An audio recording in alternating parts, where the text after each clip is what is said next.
So, as we have spoken about children exposed to violence, and we've spoken about women exposed to violence, nations and communities are exposed to violence. There are, in fact, over 40 armed conflicts presently around the globe. 10 of those constitute what the UN would call wars, meaning there are more than 1,000 deaths per year. And of course, our nation has been involved in such a war now for over 10 years. I'm going to focus on one particular set of victims of a war, which are those of the soldiers, sailors, airmen, and Marines who are engaged in a war. I don't want to forget, however, the communities and civilians that are exposed, which are in the hundreds of thousands of people exposed to war. We actually have very few substantive studies of large communities, many of small communities exposed to war. One of the few was done by Eli Krim and Ron Kessler of Lebanon, Eli, who showed that, in fact, with repeated exposures, the complexity of the disorders one sees increases dramatically, and therefore the complexity of care. For soldiers exposed to war, the issues of exposure to trauma, the exposure to loss, and the increased health risk behaviors that follow exposure to war become prominent post-war as well as during war. This is perhaps the first war in which our nation has had real-time information throughout the war to recognize the problems as they unfolded. This particular drawing, which was also used in the IOM report following 9/11, highlights the complexity of the type of behavioral disturbances that we see. There are mental illnesses, many of those would be well known to you, post-traumatic stress disorder and depression perhaps being the most talked about. There are, perhaps most important to performance, distress responses, changes in sleep, which is the highest presenting problem following almost any traumatic event. It was true after 9/11. It is true now in terms of the responses of soldiers, even after you have treated their post-traumatic stress disorder. And there are alterations in behaviors, therefore changing risk for morbidity and mortality related to how you change how you drive a car, as well as how much alcohol you consume and how much you smoke. All of these behavioral changes constitute the impact of repeated exposure to the trauma of war.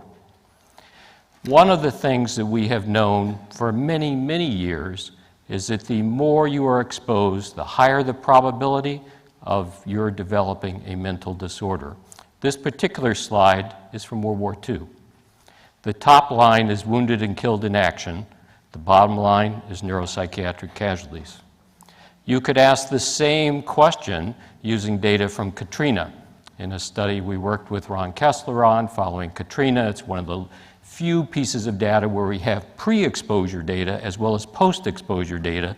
The greater the number of adversities, the higher the probability that you will develop a psychiatric illness. One would see the same type of graph if one looked at the number of firefights one was in. The more firefights you are in this particular war, the higher the probability that you developed a psychiatric illness afterwards. Well, one of the other areas of concern following this war has been a national security issue around suicide rates. As many of you will know, that the suicide rates for the U.S. Army, and this is primarily a U.S. Army and Marine Corps issue, who have borne the brunt of the war, suicide rates in the Army prior to the war are actually about half those of what you would expect in a civilian population. For many reasons that's true. First off, soldiers are all high school graduates, they are all employed, they all have health insurance. But in this particular war, the suicide rates have now doubled. And in 2008, they crossed the level of the comparative civilian group. They are now about 24 per 100,000. The rates this year may go down somewhat, but they remain a national security issue.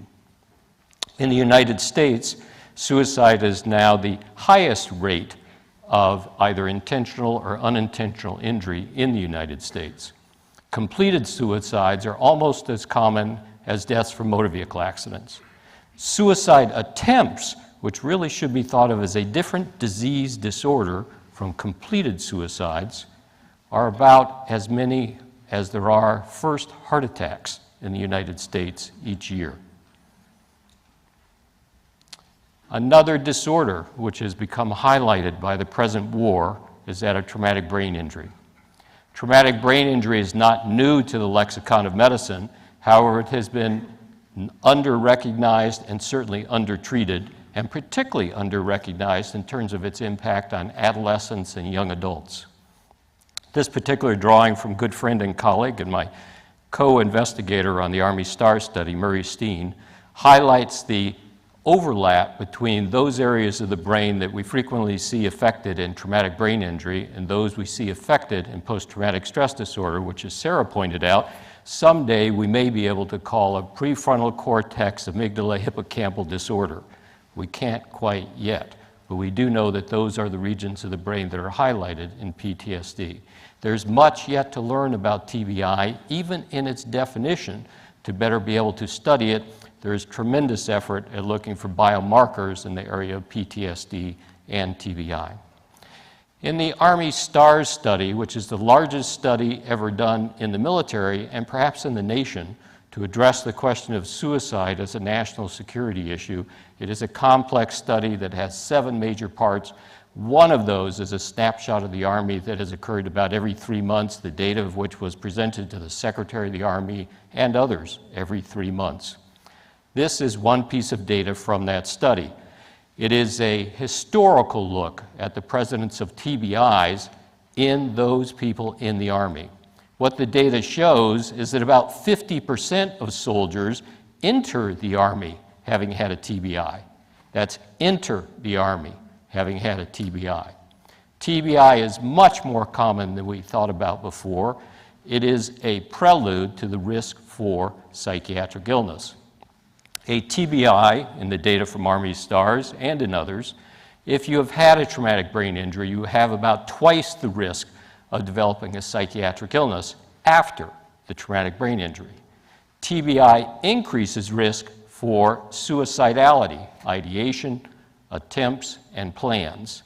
It appears, as one might expect, that that risk is mediated by the presence of psychiatric disorder. Let me end on 2 final notes. One, another area of increased risk, not often thought about in times of war, has been increased rates of child neglect.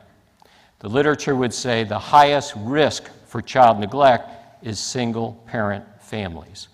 Well, a war creates the study that one would never want to do, it would never be approved by your IRB, which is to create single-parent families. The rates of child neglect in the U.S. Army went up from 2000 to about 2006, and they're true across all age groups of children. This particular one just highlights ages 1 to 2. Finally, I wanted to end with thinking a bit about the complexity of returning to the concept of post-traumatic stress disorder. What is post-traumatic stress disorder?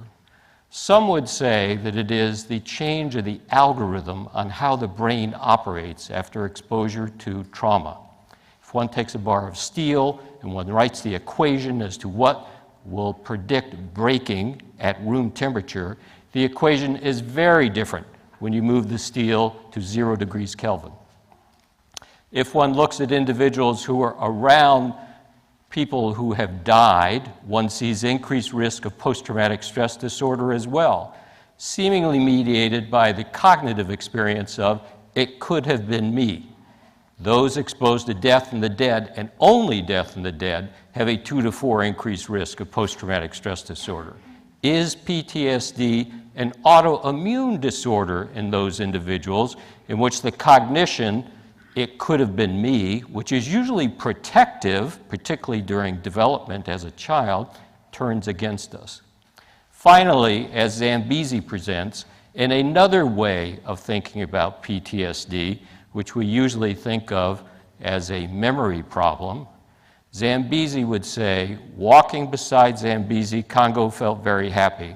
I have a super memory, he said to himself, and I will always remember what to forget. That PTSD is primarily a forgetting disorder, not a memory disorder. It is a problem and impairment in our ability to forget that leads to post-traumatic stress disorder. Thank you.